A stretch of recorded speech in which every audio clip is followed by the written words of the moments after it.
के इस वीडियो में हम रेक्टिलिनियर मोशन से हुक्स लॉ टॉपिक का एक क्वेश्चन ले रहे हैं।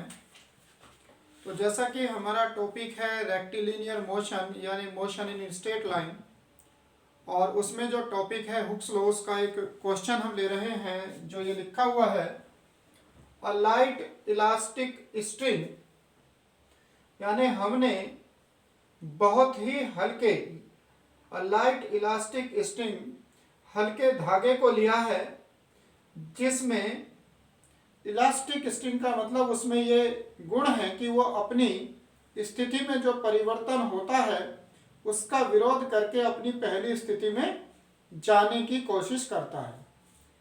और लाइट, इसका मतलब उसका अपना कोई वेट नहीं है, वो हल्का है। A light elastic string of natural length L, और उसमें लेंथ L उसकी दी गई है, is hung by one end, वो अपने एक सिरे से लटका दिया गया है, and to the other end, और उसके दूसरे सिरे से are tied successively particles of masses m1 and m2, और उसके दूसरे सिरे से दो पार्टिकल एक एक करके लटकाए गए हैं और जिनके मासेस m1 और m2 हैं। If T1 and T2 be the periods and C1 C2 be the statistical extension corresponding to these two weights, अब जैसे हमने मास m1 और m2 के पार्टिकल्स उस स्ट्रिंग के दूसरे सिरे पर लटका दिए हैं, तो उनके कारण उसकी जो लेंथ है उसमें एक्सटेंशन जो होती है वो C1 और C2 है। और उसके बाद ये कहा है कि जो इन पार्टिकल्स को लटकाने के बाद उनको मूवमेंट दिया जाए तो उसका जो टाइम पीरियड है वो T1 और T2 है।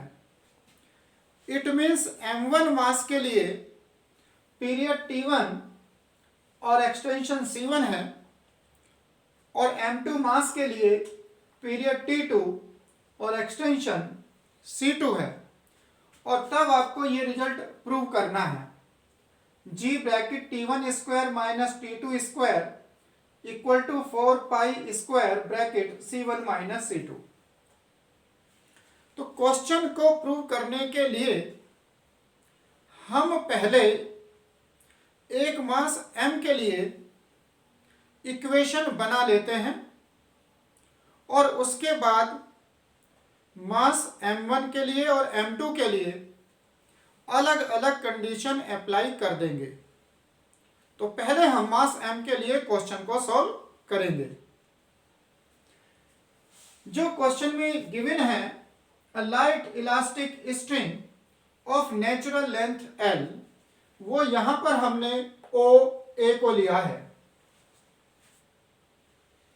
ये बहुत हल्के इलास्टिक स्ट्रिंग है और इसे O पर फिक्स कर दिया गया है, और इसकी नेचुरल लेंथ L है। And to the other end are tied successively particles, और इस स्ट्रिंग के जो दूसरा सिरा है उस पर पार्टिकल बांध दिया गया है। अब जब पार्टिकल इस पर बांध दिया जाएगा तो उसका अपना जो वेट है वो डाउनवर्ड एक्ट करेगा, और उसके कारण इसमें स्ट्रिंग में कुछ खिंचाव आ जाएगा, और जिसके कारण इस स्ट्रिंग में टेंशन आ जाएगी।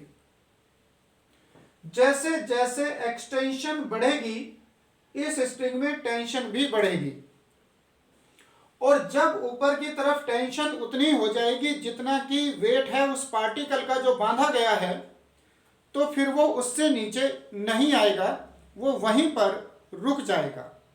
उसे हम यहाँ पर कह रहे हैं पोजीशन ऑफ इक्विलिब्रियम।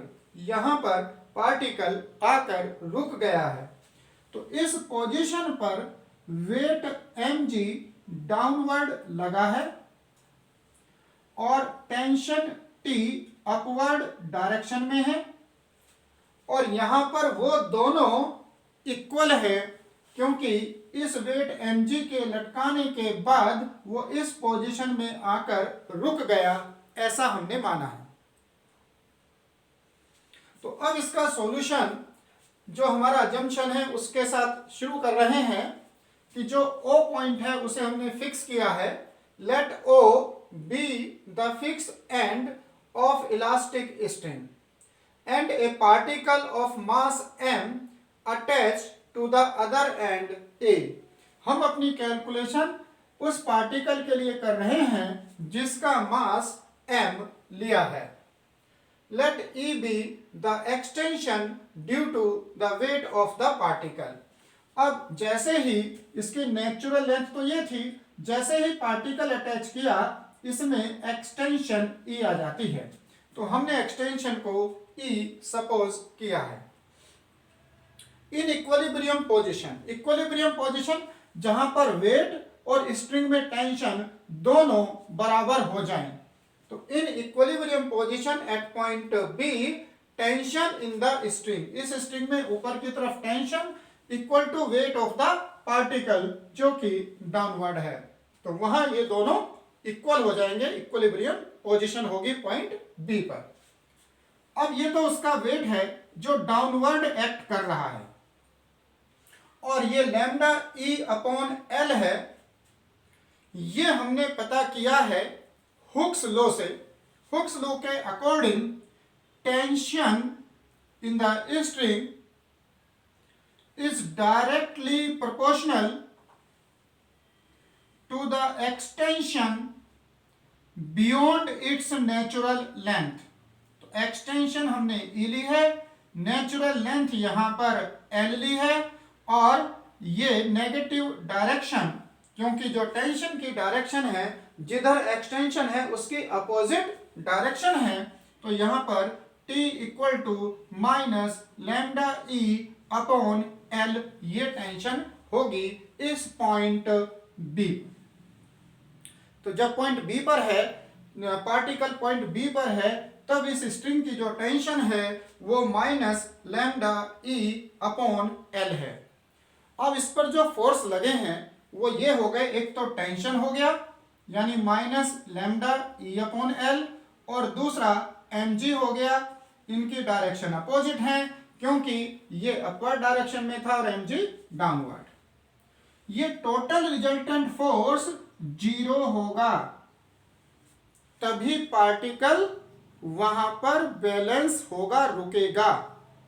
तो यहां पर नेट रिजल्टेंट फोर्स हो जाएगा 0, और जिससे हमें ये रिजल्ट मिलेगा lambda e upon l equal to mg।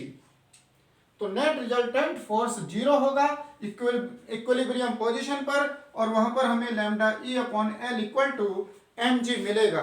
तो इक्विलिब्रियम पोजीशन पॉइंट बी पर ये रिलेशन आता है। Now particle pull down up to C.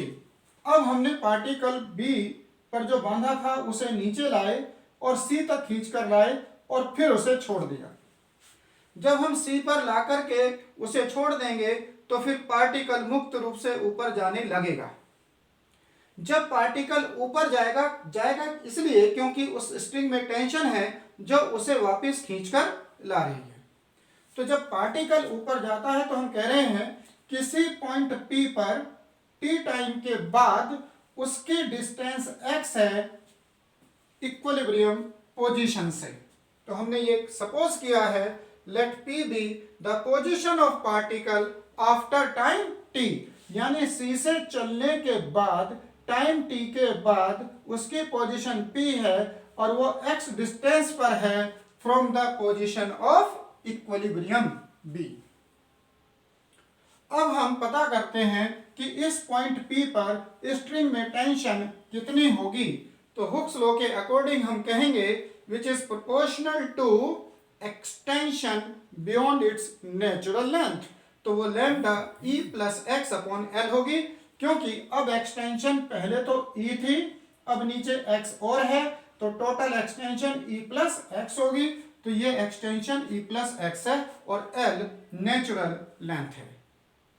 अब हम इसमें इक्वेशन ऑफ मोशन अप्लाई करते हैं, जो है mass into acceleration equal to external force.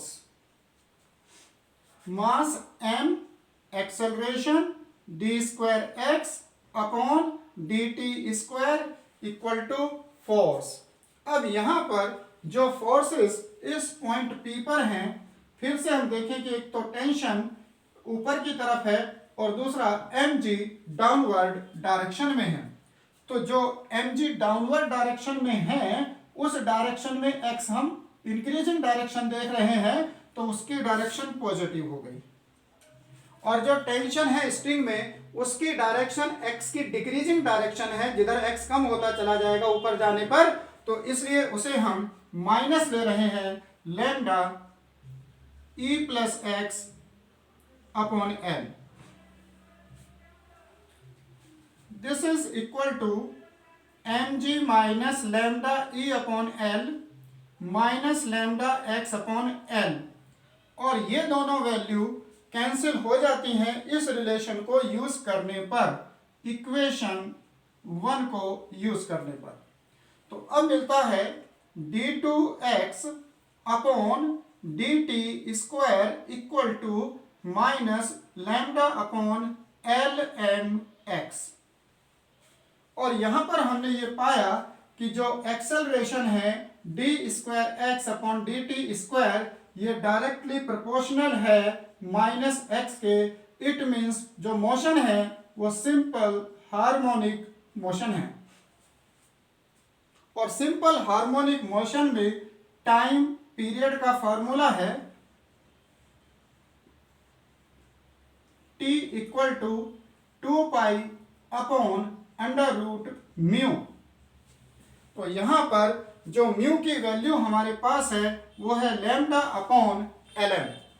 तो ये हो जाएगा 2 pi under root L M upon lambda. तो ये रिजल्ट हमारे लिए आता है।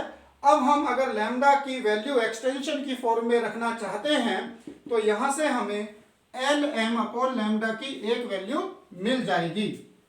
This is equal to 2 pi under root, और यहां से L M upon lambda equal to E upon G आ जाएगा बाय यूजिंग इक्वेशन 1। अब हम क्वेश्चन की रिक्वायरमेंट पर आते हैं, जिसमें कहा गया है कि मास m1 के लिए टाइम पीरियड t1 है और स्टैटिक एक्सटेंशन c1 है, और फिर मास m2 के लिए टाइम पीरियड t2 है और एक्सटेंशन e2 है। तो हम इन चीजों को यहां पर चेंज करके अब रिलेशन बनाते हैं।